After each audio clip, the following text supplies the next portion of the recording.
하나님의 은혜가 여러분들 가운데 함께 하시기를 주님의 이름으로 축복합니다. 오늘 주인공은 요아스입니다. 요아스. 이 아달랴라고 하는 이세벨의 딸이 이스라엘로 유다로 시집을 왔습니다. 이제 여호람이랑 이제 결혼을 한 거지요. 그래서 잘 지냈습니다. 그러다가 여호아스가 왕이 되었을 때에 북쪽에는 요람 왕이 왕이었지요. 아합의 아들이었습니다.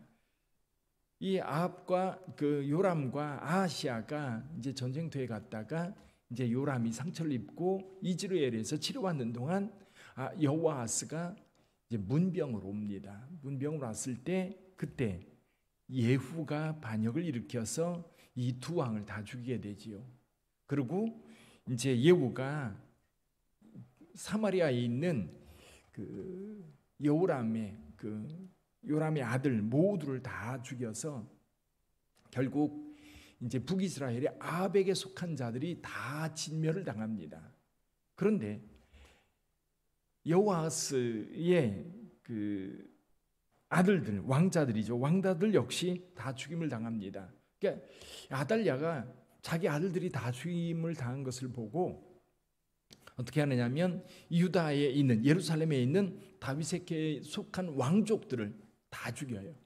그때에 이 여호세바라고 하는 아달랴의 딸입니다. 다른 사람이 아니라 아달랴의 딸이 요아스가 1살 때 몰래 숨겨둬요.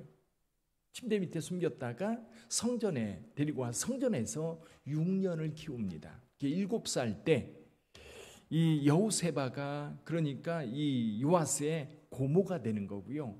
그리고 이 여호세바의 남편 여호야다라고 하는 사람 있지요. 이 여호야다가 그때 당시 대제사장이었는데 6년 만에 이제 요아스를 데려다가 왕으로 세웁니다. 그러면서 아달랴를 쳐 죽이고 그리고 이제 유다의 왕족을 회복해요. 그러니까 유다 왕조 중에 유일하게 요 사이에 이 다윗 왕가의 왕손이 아닌 사람이 왕이 되는데 그가 바로 누구예요? 아달랴라고 하는 여왕이 있었던 겁니다. 자, 그렇게 해서 요아스가 7살 때 왕이 돼서 40년을 치리합니다. 그러니까 47살 때까지 살았다는 얘기가 되는 거지요. 근데 요아스가 이제 23년째 되던 해 그때가 30살 때죠. 30살 때에 제사장들에게 성전 수리를 하라고 명을 내립니다.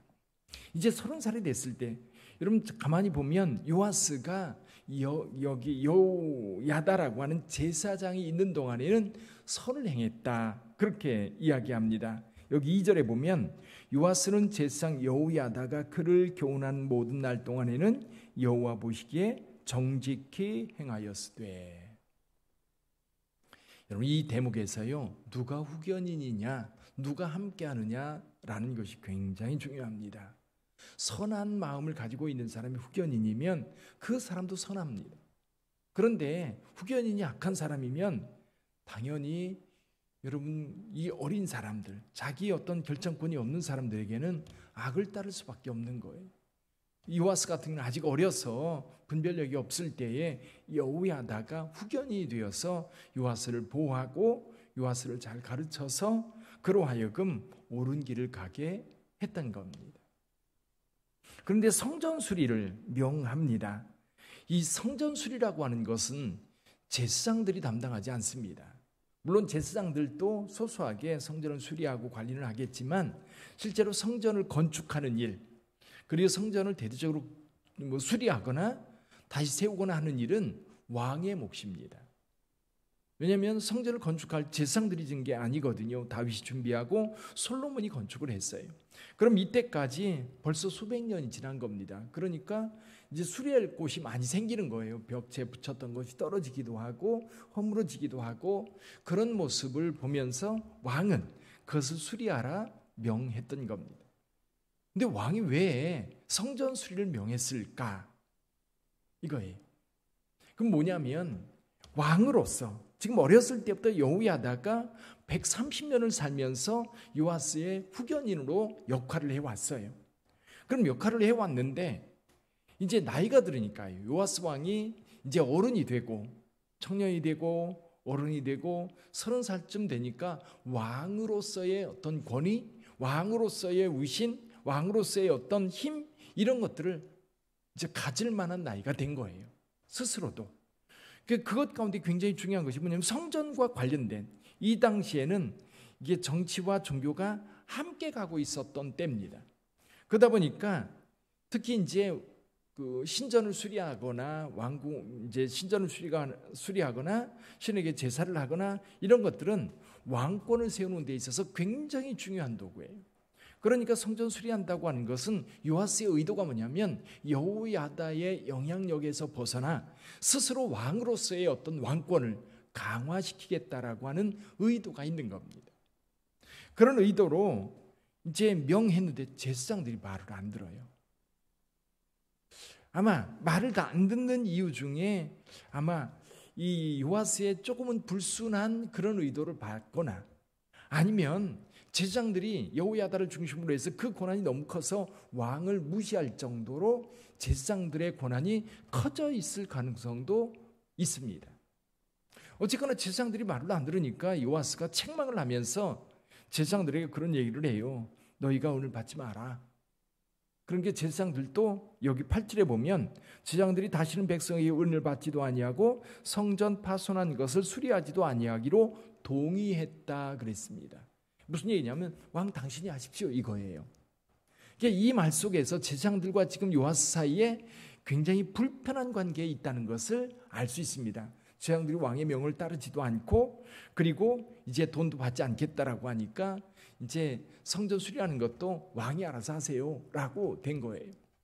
그래서 왕이 괴짝을 만들어 가지고 이 번제단 옆에다 두고 백성들이 이제 가져오는 것, 그게 뭐냐면 성전세입니다. 여기 지금 3가지 4절에 보면 3가지 은혜 종류에 대해서 이야기하고 있는데 결론은 뭐냐면 이게 성전세예요. 성전세로 가져온 것은 다 받고, 그리고 여기 뒤쪽에 보면 26절에 보면 속건제의 은과 속죄제의 은은 다 제사장에게 돌렸다라는 말이 나옵니다.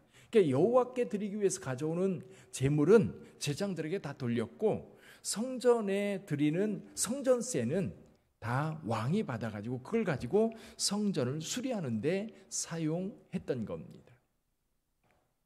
그 사이에 이제 사건이 하나 생기죠. 하사엘이 내려와서 이제 그 가드를 쳐서 점령을 하고 예루살렘을 점령하려고 올라옵니다.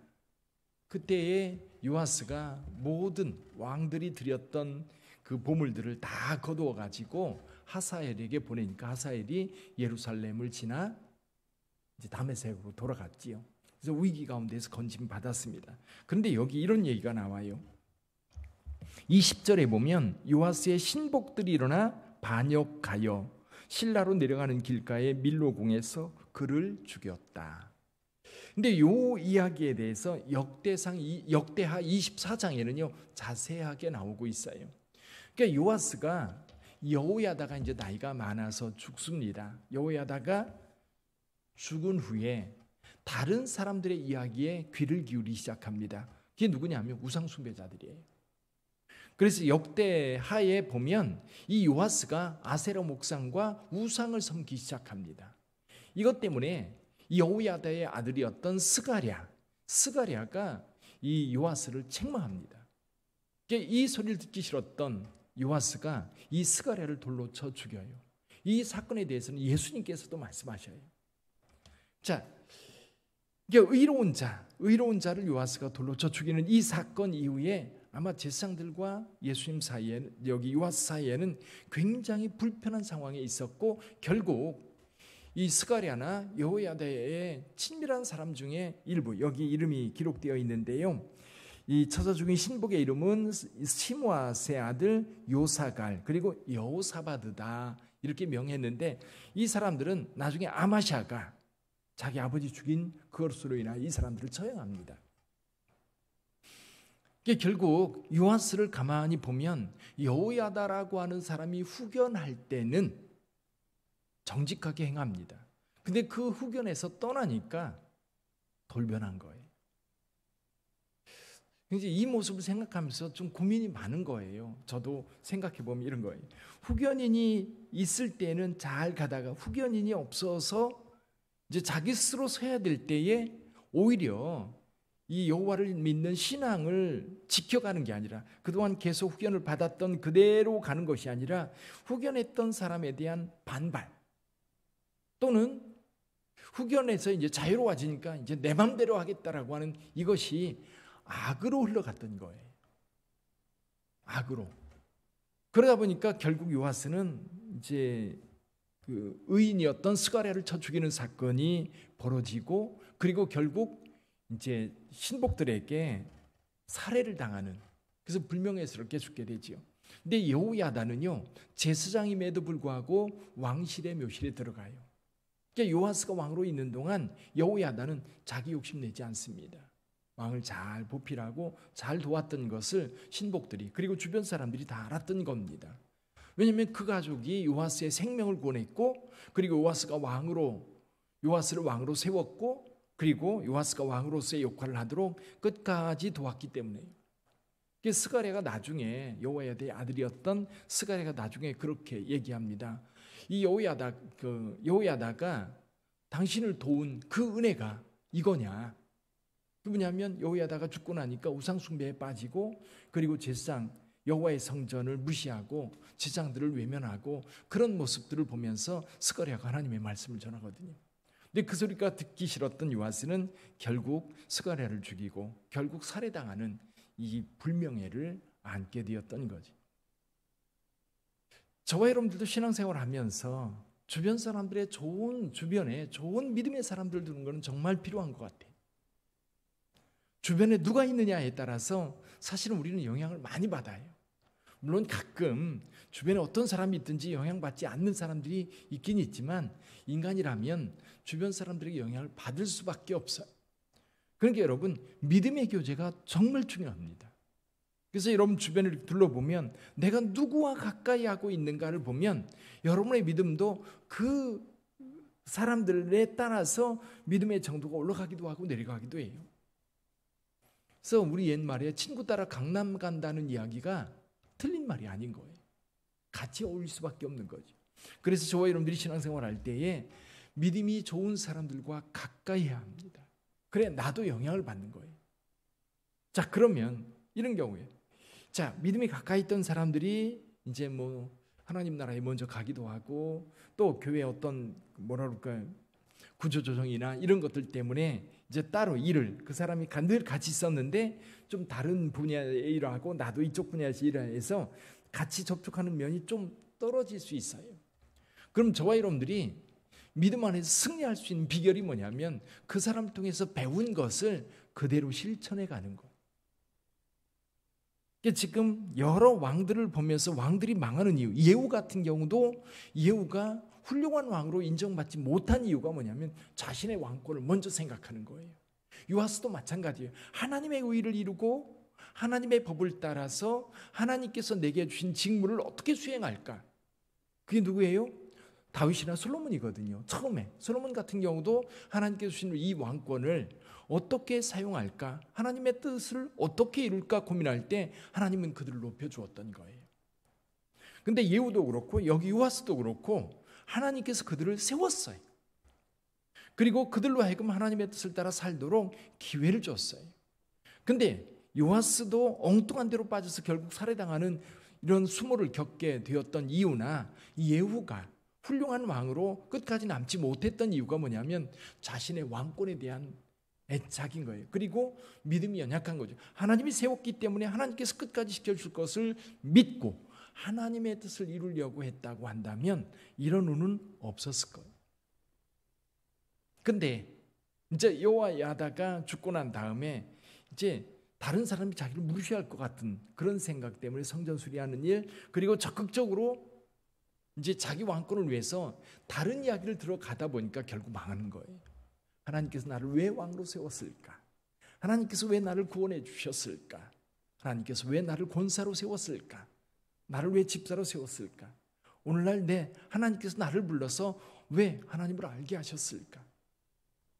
사실 저는 이제 이제 처음 신앙생활할 때는 그런 생각을 못했는데 이제 신학교 다니면서 그런 고민을 많이 했던 것 같아요.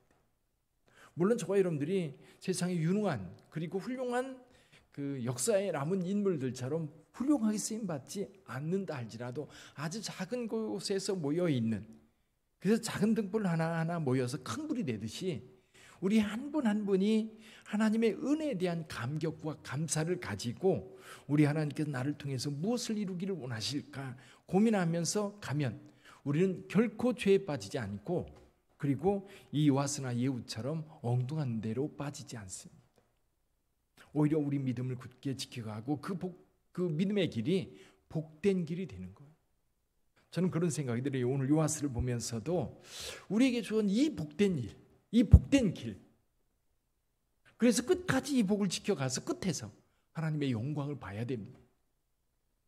요아스는 정말 왕이라고, 한 나라의 왕이라고 하는 그 자리를 어려서부터 이제 오래도록 누렸는데 40년이나 왕으로 있었는데 그런 기회를 정말 하나님께서 주시는 은혜를 따라 감사하면서 하나님의 영광을 추구하지 않았기 때문에 결국 이와 같은 결과를 맞이했다면 오늘 우리는 그걸 통해서 교훈을 얻는 거예요.